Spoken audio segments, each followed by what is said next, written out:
So you want the mid-engine sports or supercar but don't want to lose a fortune to depreciation? No worries, I'll guide you through the cars you should steer clear of if you care about resale values and those that should definitely be on your shortlist. Buying a mid-engine car arguably gives you the penultimate driving experience, but it can also bring you financial ruin.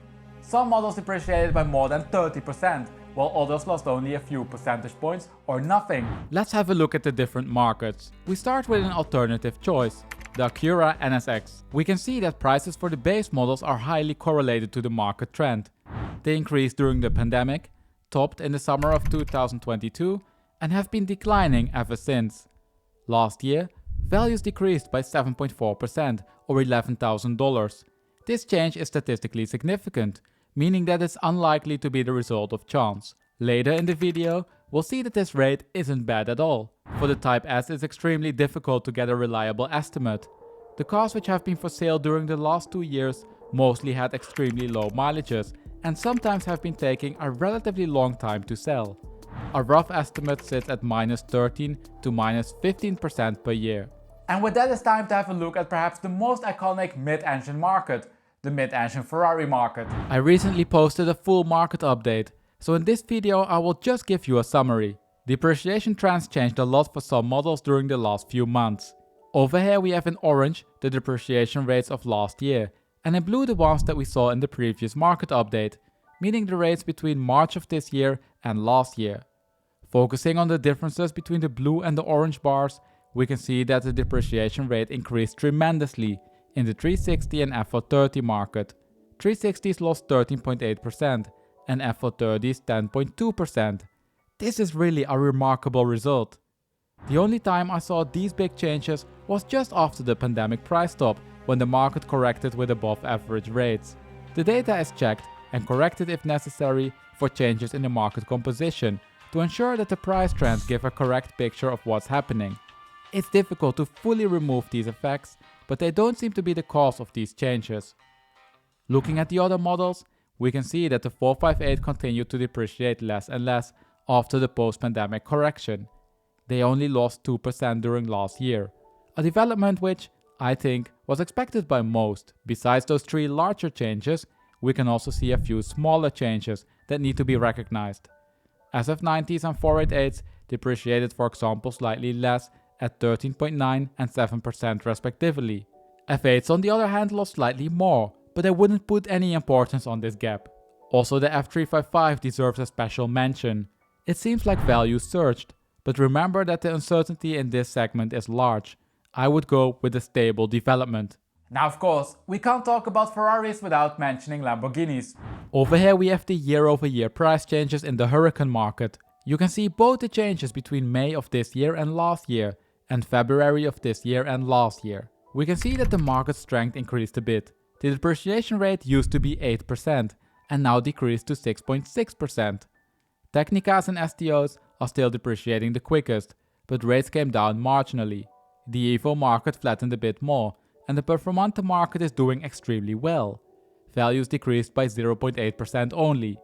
Naturally, there's some randomness involved in all of these changes, but given that most models decreased less, I think it's fair to conclude that there has been a slight increase in market strength. Now many of you requested updates for other models, like the Aventadors and the Gallardos. I did start to track those models, but I don't have enough data yet to give you reliable year-over-year price changes. Compared to February, all Aventador models were stable or increased in price, with exception of the Aventador S.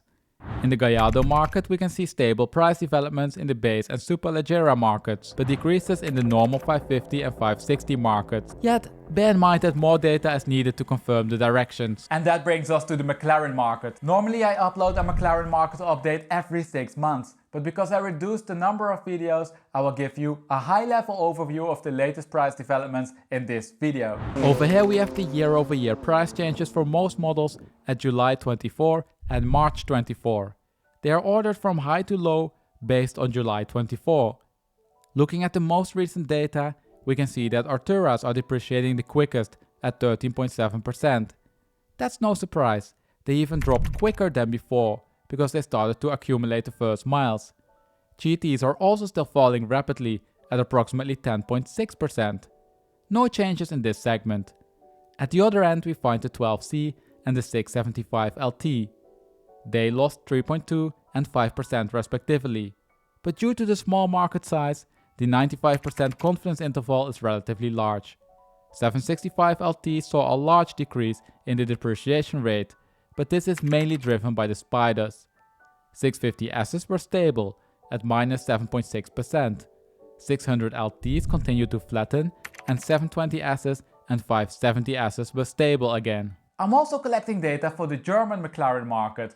I don't have yet enough data to give you reliable year-over-year depreciation rates, but based on the last 9 months, the differences appear to be enormous. The rates appear to be much lower in Germany, but more about that in the next McLaren market update. Differences between countries are also enormous in the EMERA market. UK prices are decreasing extremely quickly. EMERA's lost 15.7% during last year, while the depreciation rate in the German market is relatively low at a few percentage points. In the US though, prices are increasing slightly, but the market is weakening. This could hint towards an end of the upward trend. Switching to the Evora, we can see a bit of a mixed bag and results that need to be interpreted with care. GT prices have been drifting down lower at a steady pace. Last year they lost 6.8%, a rate of which I wouldn't worry too much. It's mainly driven by relatively new cars to which mileage is added. 400 prices though have been more stable and lost only 2.7% during last year. This means that the gap between the two models decreased. The market for the base and S models are extremely small, resulting in wide confidence intervals and volatile trends. S models are up by 2.4%, but this change isn't statistically confirmed, meaning that it could be the result of chance. Base models decreased by 16.4%, but this results from changes in the market composition, such as more high or low mileage cars being for sale at a given moment. Correcting for this, we arrive at minus 3.7%. And with that, it's time to have a look at the German stuff. Starting with the R8 market, we can see that the differences between the models are extremely small. It doesn't matter if you look at the first generation pre-facelift automatic V8s or at the facelifted second generation cars. All models are dropping at the moment at a rate of 6.5 to 7.8%. A remarkable result to say the least. I didn't split them further between the various model types because the differences are only small. The manuals are excluded because they require a more detailed explanation. The mid-engine Porsche models like the Boxster and the Cayman cannot be left out. These markets have been extremely strong during last year. The details of these markets are discussed in the videos over here. So in this video, I will just provide you with a high-level overview. Starting with the Cayman. We can see now that the average depreciation rate was 3.8% and that it was 2.7% if we exclude the GT4 RS. Most cars, however, lost between 3.5 and 5.7%. Very respectable numbers. The GT4s remain the best performing cars in terms of depreciation. That's not a surprise, as they have been at the top of the leaderboards for a long time. The 981 GTS also performs well, but remember that just as in the 987 base market, the uncertainty in this estimate is relatively high. Compared to the price history, the depreciation rate increased slightly, but the Cayman market remains relatively strong. The same applies to the Boxsters. Over here we can see that the average depreciation rate was minus 0.13%. A more detailed analysis of these changes showed that they aren't statistically confirmed, so they could be the result of chance. I wouldn't put too much emphasis on values that fall just below or above 0. Compared to what we saw in November 23, the average rate dropped by 4 percentage points, meaning that the market strength increased. In general, we can say that 981s, Spiders and 4-liter GTSs are doing extremely well and potentially even increased in value. For more details, check out the full Boxster market update. Now then, the depreciation rates that we saw so far fluctuated between plus 3 and minus 14%, and most cars lost between minus 3 and minus 11%. That's of course not a surprise, given the market average of 7%. But there are also markets that are coming down at a multiple of these rates. Looking at the trend for the Z06, we can see that prices dropped from $229,000 to $156,000. That amounts to $73,000 or 31.9%.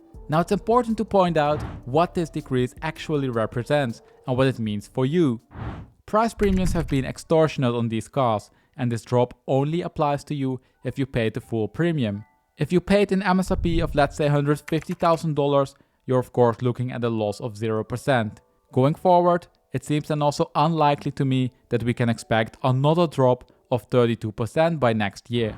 Now the Stingrays are doing slightly better, as much of the initial price premium disappeared, but the depreciation rates are still high. We can see that prices fell by 13% in the coupe market and by 12.7% in the convertible market. In monetary terms, these rates amount to $11.5 and $12.5 thousand and brought the price levels down to $77,000 and $86,000 respectively. If you want to know more about the Corvette Z08 market, you need to check out my previous videos. They contain much more information on the prices and also on the inventory levels. Another high depreciating market is the one of the MC20. I guess that doesn't come as a surprise. Coupes are down by 26%. This applies to both the 2022 and 2023 cars. That's a loss of $70,000. It won't come as a surprise that these cars belong to the group of the slowest selling sports and supercars. 60% of the cars that were for sale in February were still for sale in May. We saw now a lot of numbers and more importantly, a lot of differences in the depreciation rates among these mid-engine sports and supercars. So let's put everything together and deduce some insights. If we aggregate by brand, we can see some high-level patterns.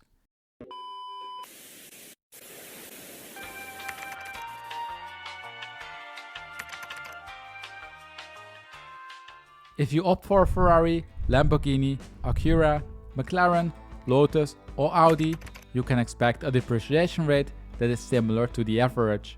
As we'll see soon, there are always exceptions, but it works as a rule of thumb. Mid-engine models from Chevrolet and Maserati, on the other hand, are currently depreciating at extremely high rates. So as a rule of thumb, you should account for above average depreciation if you buy one of these mid-engine cars. However, if we break these numbers down, we can see that it's important to always check the trend for the car you're interested in. It's probably a bit small, but bear with me.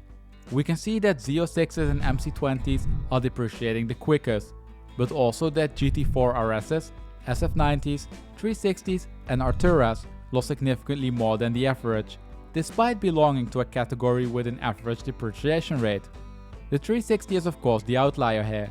I recommend to check out the full market update for details on this drop. Other listings are more in line with what we could expect. Looking at the bottom, we can see that this is dominated by Boxsters and Caymans. This doesn't only apply to these models, but to the Porsche market in general. All sports cars from Porsche are currently outperforming the market. Now if I remove the Porsches, we can see that F355, Performantes, 458s and Evoras are doing quite well. Also 12Cs are depreciating relatively slowly. Now for all of you value conscious buyers out there, the overview shows that it really pays off to find mid-engine sports or supercars that are past their inflection point or at their inflection point. Buying a car from the top of the list means that you will lose significantly more than the average. There's nothing wrong with this, but you need to be aware of it. Buying from the bottom of the list can of course save you a pretty penny. Naturally, the current depreciation rates that we looked at are predictive of the near-term future, but not of the long-term future. Economic swings or model-specific interests can send these rates up or down. However, at the moment, the market returned to more normal rates. And with that we arrived at the end of this video. Now if you want to know more about any of the models that you saw in this video, head over to my channel. Over there you'll find detailed market analysis for all the cars that featured in this video. Are you looking for an analysis of a different car? Let me know the name of that car by commenting it down below in the comment section. Once there are enough requests for a certain car, I'll make a video about it. As always, thank you for watching and I hope to see you in 2 weeks for a new video.